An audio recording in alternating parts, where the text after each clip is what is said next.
السلام علیکم۔ Be with me 306 میں خوش آمدید۔ سامعین، نسیم حجازی کے شعراء آفاق ناول کیسر و کسریٰ کے ساتھ آپ کی خدمت میں حاضر ہیں۔ یہ ناول 3 جلدوں پر مشتمل ہے، اس لیے ناول کی طوالت کو مد نظر رکھتے ہوئے اسے ایسے انداز میں بیان کرنے کی کوشش کریں گے کہ ایک تو سامعین کے لیے وقت کی بچت ہو سکے، دوسرا اس ناول سے حقیقی انداز میں لطف اندوز ہو سکیں۔ آئیے شروع کرتے ہیں۔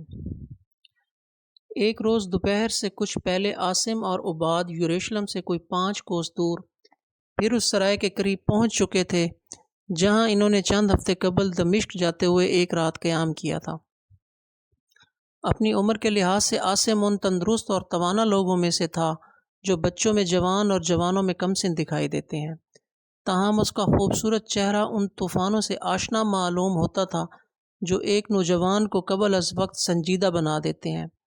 اپنے لباس سے وہ ایک عالی نسب عرب معلوم ہوتا تھا اور اس کی سیاہ اور چمکیلی آنکھیں شوخی، ذہانت اور غرور کے علاوہ اس حوصلے اور خود اعتمادی کی آئینہ دار تھیں جو عمر کا ایک حصہ ناہموار اور پرخطر راستوں پر گزارنے کے بعد حاصل ہوتی ہے۔ وہ ترکش کمان اور تلوار سے سجا ایک خوبصورت کمیت گھوڑے پر کچھ اس انداز سے بیٹھا تھا کہ اگر اس کے دائیں بائیں مسلح دشمن کی صفیں ہوتیں تو بھی اس کی خود اعتمادی میں فرق نہ آتا، یا اگر وہ ایک عرب کی بجائے کسی رومی سپاہی کے لباس میں ہوتا اور اس کے پیچھے ایک غلام کی بجائے سواروں کی فوج ہوتی تو اس کی بے باک نگاہیں اس فوج کی فتح کی ضمانت سمجھی جاتیں۔ تاہم اگر یہ نوجوان کسی گزرگاہ پر چند اچھلتے کودتے اور ہنستے کھلکھلاتے بے فکر لڑکوں کے ساتھ نمودار ہوتا تو تماشائی اس کے سپاہیانہ انداز کی بجائے اس کی مسکراہٹیں دیکھنا اور اس کے قہقہے سننا زیادہ پسند کرتے۔ عباد، اس کا دراز قامت اور بھاری بھرکم غلام جو عمر میں اس سے 10-12 سال بڑا معلوم ہوتا تھا، ایک اونٹ پر سوار تھا اور دوسرے اونٹ پر، جس کی نکیل عباد کے اونٹ کی دم سے بندھی تھی، سامان لدا ہوا تھا۔ سرائے کی 4 دیواری باہر سے ایک قلعے کی فصیل معلوم ہوتی تھی۔ عباد اور عاصم دروازے کے سامنے اتر پڑے اور اپنے گھوڑے اور اونٹوں سمیت اندر داخل ہوئے۔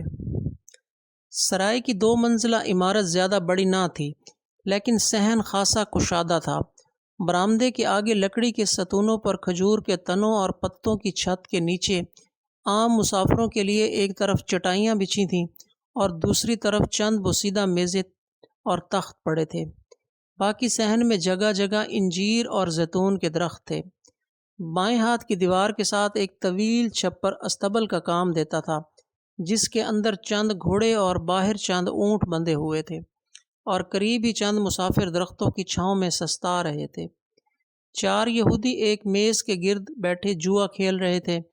ان سے تھوڑی دور ایک قوی ہیکل شامی جو اپنی قیمتی قبا اور امامہ سے کسی قبیلے کا رئیس معلوم ہوتا تھا، شراب پی رہا تھا، اور ایک حبشی غلام ادب سے سر جھکائے اس کے قریب کھڑا تھا۔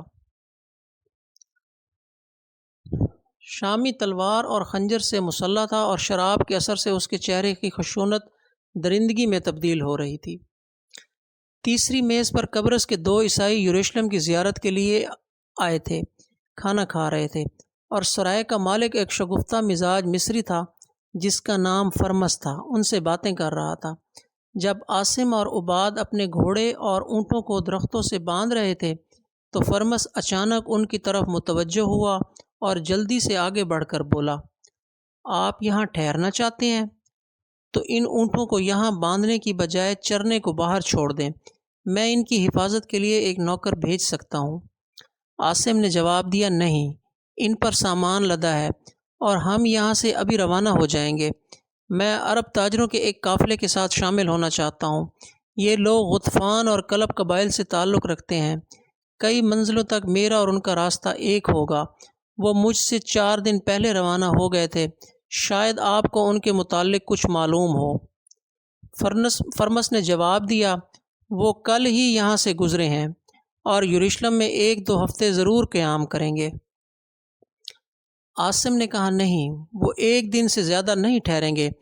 عرب میں امن کے ایام ختم ہونے کو ہیں اور میری طرح ان کے لیے بھی کسی تاخیر کے بغیر گھر پہنچنا ضروری ہے۔ میں آج شام تک یروشلم پہنچنا چاہتا ہوں۔ آپ ہمارے لیے کھانے کا انتظام کر دیجیے، اور اگر آپ کا نوکر جس نے پچھلی مرتبہ میرے گھوڑے کی نال بندی کی تھی فارغ ہے تو اسے بلا دیجیے۔ میں نئے نال لگوانا چاہتا ہوں، اور ایسا کاریگر مجھے راستے میں کہیں اور نہیں مل سکے گا۔ یہ کام ابھی ہو جائے گا۔ پہلے یہ بتائیے کہ آپ کا سفر کیسا رہا؟ عاصم نے جواب دیا، دمشق میں میرے گھوڑے بہت اچھی قیمت پر فروخت ہوئے تھے، لیکن جنگ کے باعث وہاں تلواروں کی قیمت بہت زیادہ تھی، اس لیے میں نے صرف چند تلواریں خریدنے پر اکتفا کیا ہے اور باقی سرمایے سے ریشمی کپڑا خرید لیا ہے۔ مجھے امید ہے کہ کپڑے کی تجارت سے مجھے اچھا خاصا نفع ہوگا، اور پھر اگر مزید تلواروں کی ضرورت پیش آئی تو ہم موتا سے سستی قیمت پر منگوا سکیں گے۔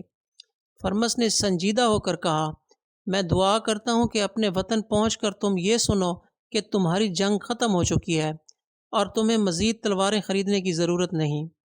عاصم نے جواب دیا، ہم واقعی جنگ سے تنگ آ چکے ہیں اور دونوں قبائل کے بیشتر خاندان امن کے خواہش مند ہیں، لیکن میرے خاندان ان میں سے نہیں ہے۔ میرے لیے اس سے بری خبر اور کوئی نہیں ہو سکتی کہ اوس اور خزرج کی جنگ ہمیشہ کے لیے ختم ہو چکی ہے، اور میں اپنے باپ اور بھائیوں کے خون کا بدلہ نہیں لے سکتا۔